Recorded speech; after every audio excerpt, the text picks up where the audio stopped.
नमस्कार, जय श्री राम। मैं पंडित मुकेश भारद्वाज आज की इस क्लास में आप सभी लोगों का बहुत बहुत स्वागत करता हूं।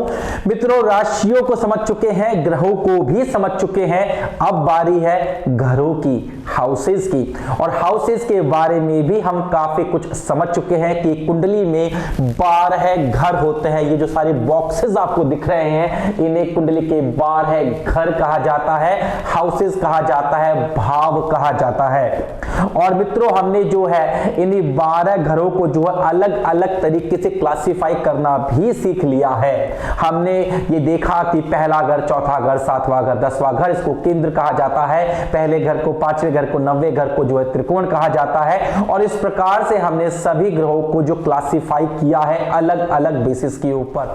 आज की इस क्लास में हम लोग जानेंगे कि कुंडली के हर एक घर से क्या देखा जाता है और कितना महत्वपूर्ण है ये अभी जैसे ही मैं आपको करना सिखाऊंगा आपको समझ में खुद ब खुद आ जाएगा। चलिए बिना देरी किए शुरू करते हैं आज की क्लास।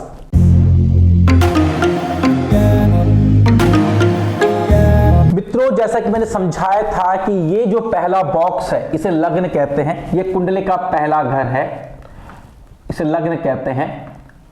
कुंडली के पहले घर से, कुंडली के पहले घर से जो है हम किसी भी व्यक्ति की मेंटल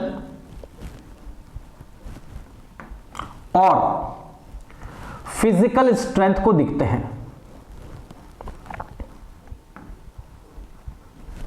हम किसी भी व्यक्ति की मेंटल और फिजिकल स्ट्रेंथ को दिखते हैं। हम ये देखते हैं कि आपके दिमाग में ताकत कितनी है, आपके शरीर में ताकत कितनी है।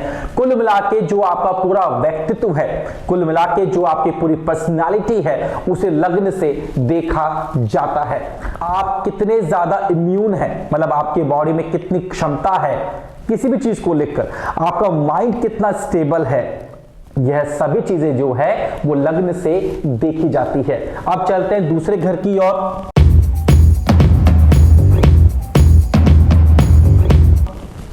दूसरे घर से जो है हम चेक करते हैं सबसे पहले आपका परिवार,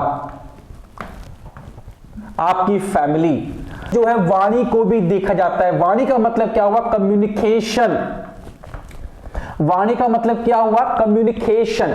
आपके कम्युनिकेशन करने की कला, कि आप किस प्रकार से लोगों से बात करते हैं, किस प्रकार से आप अपने आप को एक्सप्रेस करते हैं। कहीं आप हकलाते हैं, कहीं आप तुतलाते हैं या ढंग से बोल नहीं पाते। किसी भी प्रकार का वाणी दोष भी अगर आपका है, यानी बोलने में किसी भी प्रकार की समस्या या कठिनाई अगर आपको होती है, तो भी वह समस्या कुंडली के दूसरे घर से ही देखी जाएगी। कई बार हमारे पास लोग आते हैं और बोलते हैं मेरा बेटा 3 साल का हो गया, बेटी 3 साल की हो गई, लेकिन अभी तक भी जो है मेरा बेटा या बेटी जो है आम बच्चों की तरह प्रॉपरली बात नहीं कर पाता है, जो कि 3 साल के उसके बराबर के दोस्त, फ्रेंड्स वगैरह जो है। प्रॉब्लम कहां है? कुंडली के दूसरे घर के अंदर। इसके अलावा दूसरा घर जो है आपकी सेविंग्स को भी रिप्रेजेंट करता है। सेविंग्स का मतलब जो है यहां पर वो ये हुआ कि देखिए 2 चीजें होती है, एक होती है आपकी अर्निंग, एक होती है आपकी सेविंग।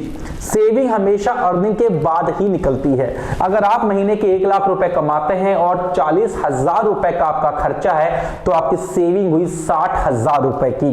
तो जो आपकी अर्निंग है वो कुंडली के 11वें घर से देखी जाती है। किसी व्यक्ति के अगर अर्निंग में प्रॉब्लम आ रही है, काम छूट रहा है, नहीं छूट रहा है, प्रॉपर इनकम नहीं आ पा रही है, सैलरी कहीं ब्लॉक हो गई है, किसी प्रकार से बिजनेस में पेमेंट्स ब्लॉक हो गई है, तो सभी जो है वो 11वें घर से देखी जाएंगी। लेकिन जो पैसा आपने कमा लिया उसमें से कितना पैसा बचाया, कितना आपका बैंक बैलेंस है, वह सभी जगह जो है वो कुंडली के दूसरे घर से सेविंग्स के रूप में देखी जाएंगी। इसके अलावा और भी बहुत चीजें देखी जा सकती है। अभी अपन कुछ कुछ चीजों के बारे में बात कर रहे हैं जो कि बहुत महत्वपूर्ण पैरामीटर्स है आपकी जिंदगी के। सेविंग्स यहां पर आ गई, वाणी यहां पर आ गई, परिवार यहां पर आ गया। एक चीज मैं बताऊं आपको, और आपका चेहरा भी यहीं से देखा जाता है, आपका फेस भी यहीं से देखा जाता है। मेरी बात समझिएगा, ये 6 फुट का हिस्सा है नीचे का, ये लग्न है, और जो ये ना ये मुखड़ा जो है ये दूसरा घर है। मैं बात को फिर समझाता हूं, ये ऊपर जो इतना सा हिस्सा है दिमाग वाला हिस्सा, ये भी लग्न है, ये पांचवा घर भी होगा। ये जो इतना एरिया है आपके शरीर का, ये सब आपका दूसरा घर है।